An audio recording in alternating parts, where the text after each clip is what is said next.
সজীব, হ্যাঁ, এগুলা ডাইল দিয়ে তুমি কি করবা? যারা যারা ভালো কাজ করে, ঠিক আছে, জি। আমি আর একটা করে এই যে কাঠ গোলাপের ডাইল দেয়। ভালো কাজ বলতে ধরো মানে যে কোনো ভালো কাজ হইলো, ঠিক আছে। হুম। তো এখন আমি বাইর হইতাছি ভালো কাজের সন্ধান খুঁজার লাগে, বুঝছো। আচ্ছা। যে ভালো কাজ করব ইয়ারে গিফট করা হইব।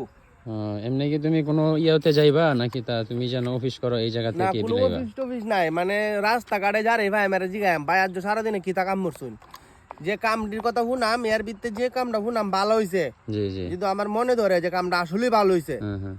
তাইলে তার আমি একটা কাজ এখন আমার একটা কথা, এই যে তুমি যে এখন হাইটটা দোকানে যাইতেছো, যে তোমার আমি এই যে আমার এই গাড়ি দে হুম। আমি তোমার নিতেছি, আমার কি একটা ডাইল গিফট করা যায় না? এটাও তো একটা ভালো কাজের পর্যায়ে পড়ে, তবে এটা প্রতিদান হিসাবে হয়ে পড়ে, এটা না, এটা আমি অন্য এক সময় তোমার আমি যে কোনো একটা ভালো কাজে লাগিয়ে দিলাম। ভালো বাবু, বুঝতে পারছি। ঠিক আছে, আল্লাহ হাফেজ।